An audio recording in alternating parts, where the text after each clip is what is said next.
So before I start this review of the ASUS Zenbook UX3410UA, I think it is, thanks for all the likes and the feedback on the gaming videos we did in the last week. The two gaming laptops seem to be really popular.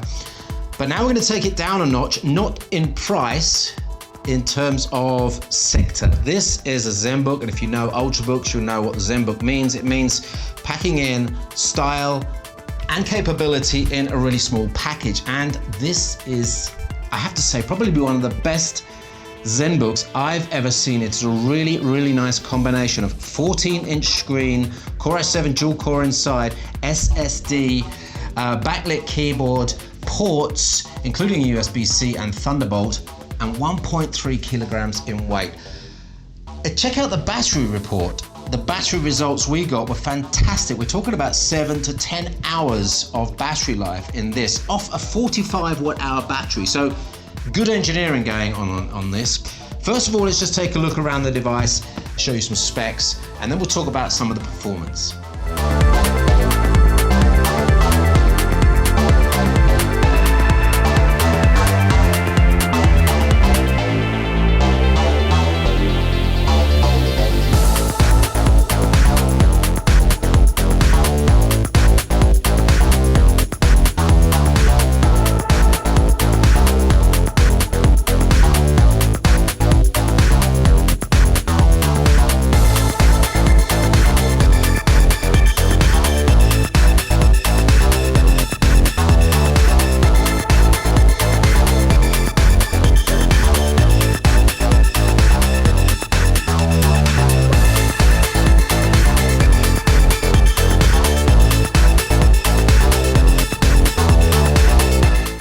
So you saw that screen there and you saw it move it around, and I have to say, when I got this out of the box and turned it on, it popped.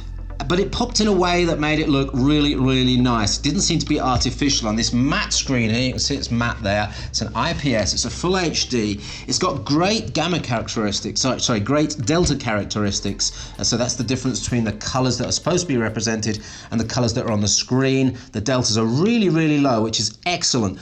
The brightness is really high, the contrast is really good, 100% sRGB coverage and something like 68% Adobe RGB coverage. So one of the best screens on an Ultrabook we've tested recently, really nice.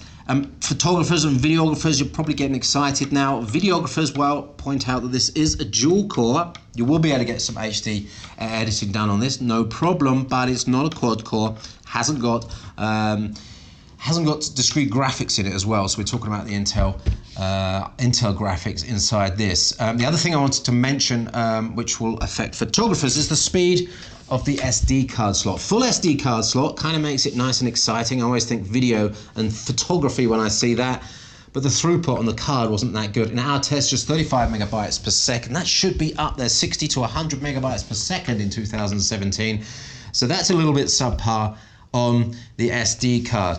In terms of the ports then, another little slight disappointment. I just don't know why this still happens. USB 2 ports, two of them here on this side. But of course we've got two alternative options here. That's USB 3 port and USB-C 3.1 Rev 2 with Thunderbolt support. So that is a good quality USB-C port there. Full HDMI out on there. So you've got good options for connectivity on here.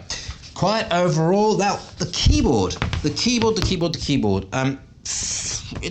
a little bit of give in the middle. I didn't find it to be top end. There's a backlight there, and I didn't find the touchpad to be something more than 7 out of 10, because there's just a little bit of, I don't know what it was about it, just didn't feel high-end. Maybe it was the clicks that were a little bit sort of wishy, squashy, and as far as the keyboard is concerned, I think it's that sort of bounce and a little bit of feedback give on the frame that doesn't help it reach top marks. Having said that, it's good for blogging, good enough for blogging, good enough for writing. You'll get used to it, and you may not have a problem at all with that keyboard. So if you're thinking about it, just see if you can get a quick hands-on with it.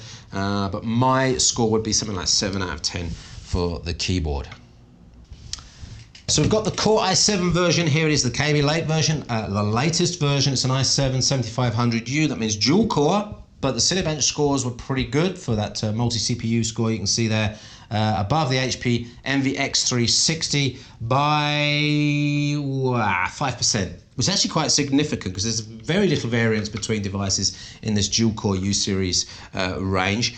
So that's pretty significant. Obviously, there's no discrete graphics card in there, but we did get some gaming done. I mean, my test for 2017 is Rise of the Tomb Raider, Rise of the Tomb Raider, the latest one.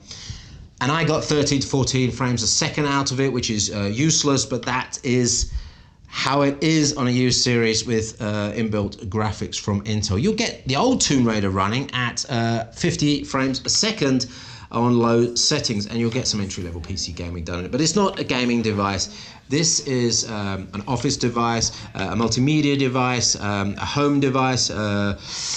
It can also be used for full HD video editing and photo editing as well. The other thing I wanted to mention, the SSD inside here. Now we've got the high-end version, 1,200 euros, fairly expensive, but if you think back 5 years what you were getting for 1,200 euros for this sort of setup, this is actually not bad. What was I going to mention?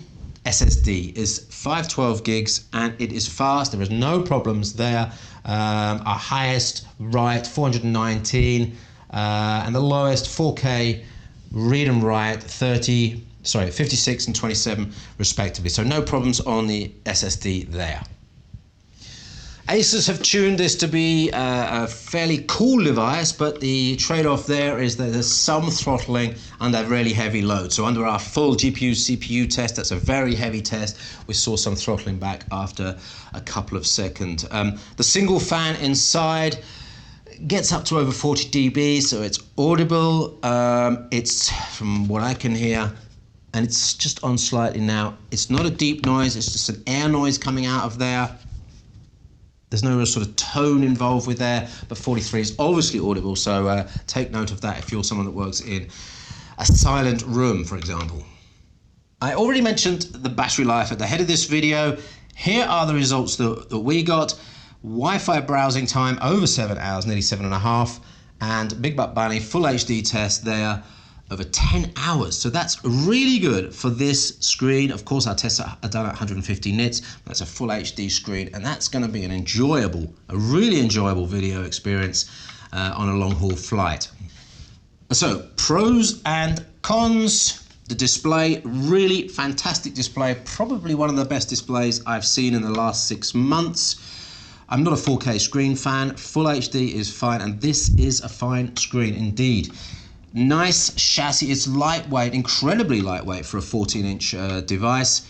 On the downside, of course, you've got that SD card reader, which is fairly slow. A little bit of bounce on the keys. I wasn't too happy with that input area. 7 out of 10 I gave that personally. Have a look at the review to see what our reviewer, who was our reviewer on this one? It was Andreas Osthoff. Did the full review for this. Let me just tell you what he got for the keyboard. 8 out of 10. I gave it 7 out of 10, so maybe I'm a little bit more harsh than I should be. You can check out all the breakdown of the scores, by the way, on Notebook Check. So just to summarize, there are the pros and cons. This is a great Ultrabook, a great 14-inch Ultrabook, 1.3 kilograms in weight, and I would recommend it personally. I think it's really, really nice. One of the best Zenbooks I've seen since they started many years ago. 85% from us. Full reviews up at notebookcheck.net.com, by the way, for the German version. Thank you for all your likes and feedbacks. Please don't forget to like and feedback on this one. Questions, if you've got them, you could put them in the video below and I'll try and attend to those. Don't forget to subscribe. And thanks for watching. We'll see you on the next video.